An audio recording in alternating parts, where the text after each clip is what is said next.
Here's my response to that Kalclash lassie. My frankly amazing bench press of 131 kilograms has inspired a fellow YouTuber, a fellow vegan YouTuber, a fellow vegan barefoot running vegan YouTuber into a bit of a weightlifting challenge. Both of us slightly injured. Him with his big toe, what an excuse. Me with my destroyed spine, getting back into the gym. This Kalclash here is clearly somebody who favours abdominal muscles over pure strength. You know, what is the point of having those rippling muscles, those extra veiny deltoids when you're so weak? Yeah, like, so this lady that you'll see on this video is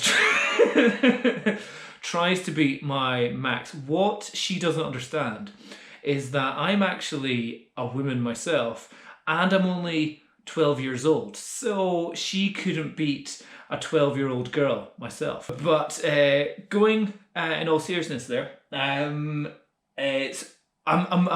throwing down the gauntlet even further now.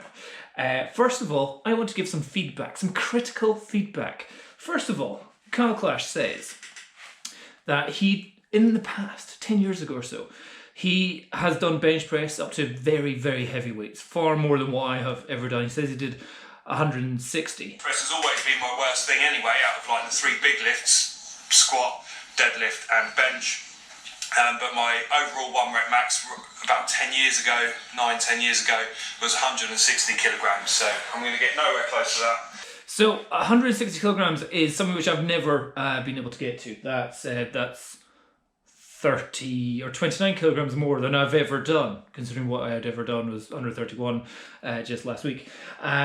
So what he has the advantage of is a potential thing called muscle memory. It's not so much just muscle memory of remembering how to do the exercise or gain the strength, but it should be form and technique and effort memory as well. Knowing how heavy something feels when you're doing a weight is something which your muscles can get used to very quickly. Like me trying to do 130, I'm going, this is the heaviest thing I've ever felt. For him, if he's already done 160, he knows doing 130 is 30 kilograms lighter than what he's ever done. So there's almost that, not so much placebo, but self-fulfilling prophecy psychology going on inside your head saying, I know I can do more than this, I have done more than this, therefore doing something 30 kilograms lighter than what I've ever done in my life shouldn't be that much of a difficult. And that gives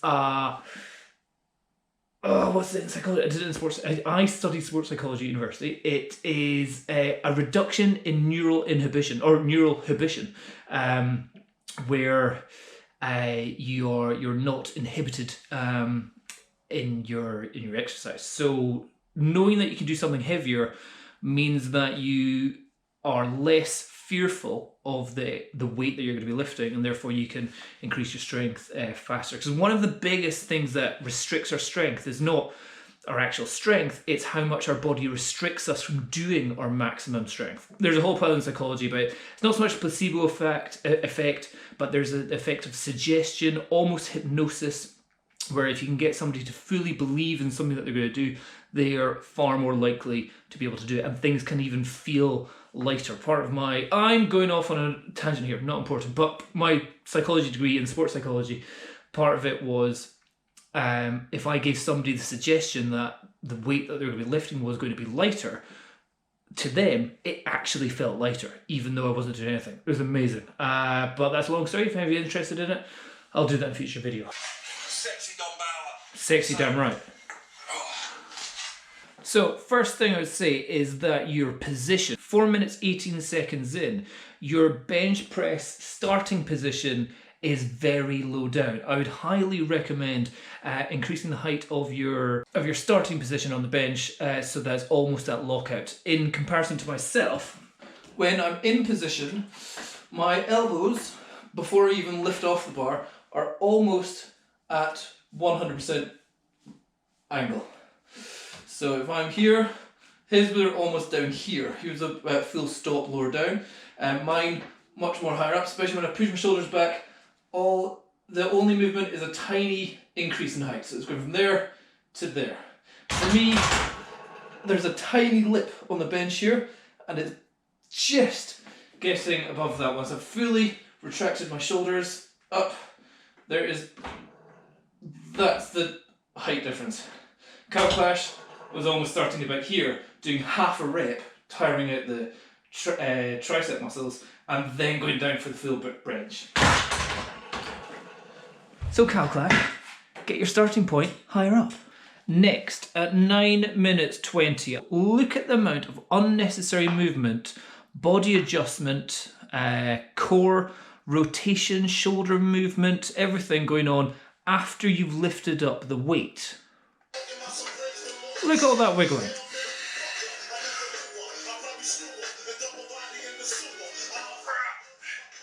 What was that noise? What was that noise? 120. Can we go higher? Dombower. Let's find out. Ooh, let's find out. I want to find out. So, my next tip of advice from my own experience here is that you want to make sure that you're fully on a stable setting before you even lift off. And then once you've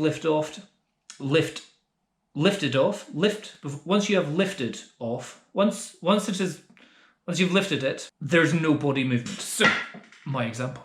So running through the kind of checklist beforehand, making sure you know exactly where your hands are going to go. Then working on the arch of your back so that you're putting your shoulders down flat on the bench.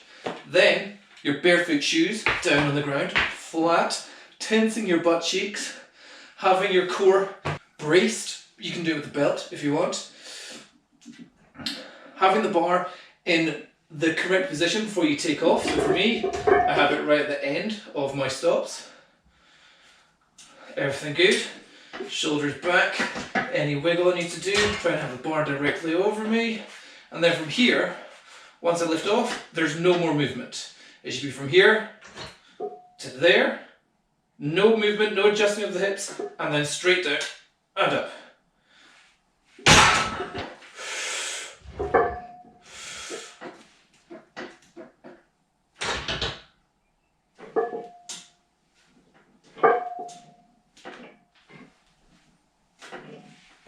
That's how it's done.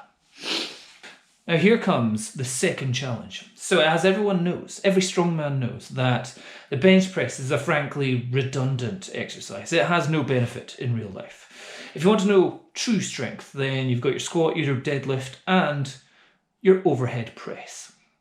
So, challenge, gauntlet, throwing the gauntlet for you, Kalclash, is the strict standing overhead press.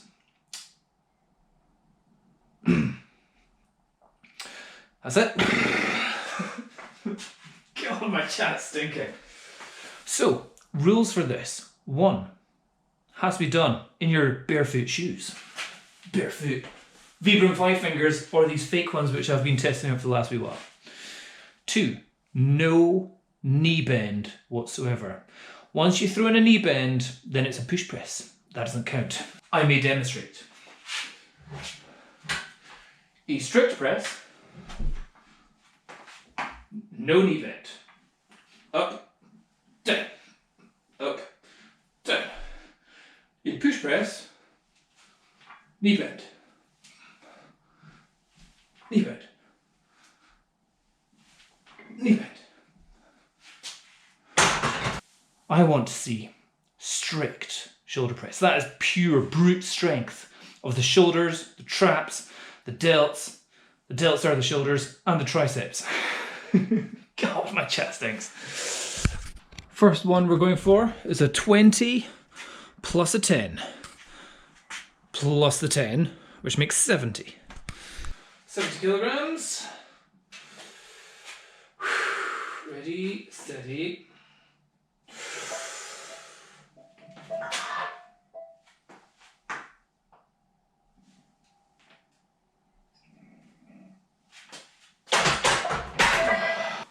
Let's Let's get this heavier. That is 80 kilograms now.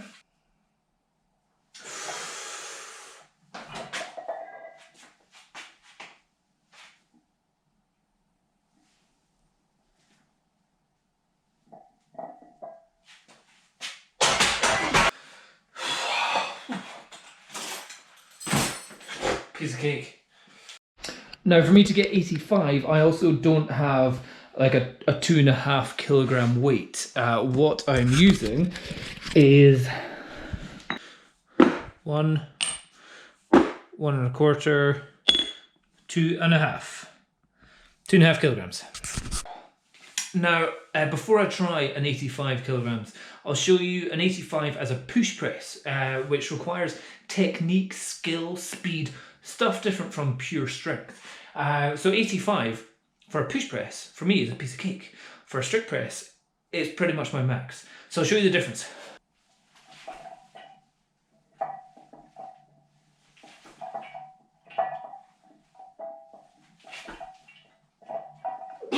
Now, let's see if I can do it as a strict press.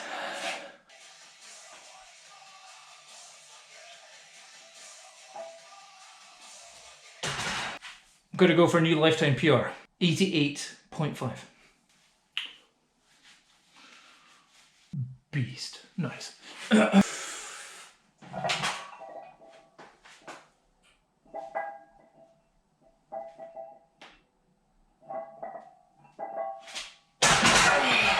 Whew. Beat that, Kalclash.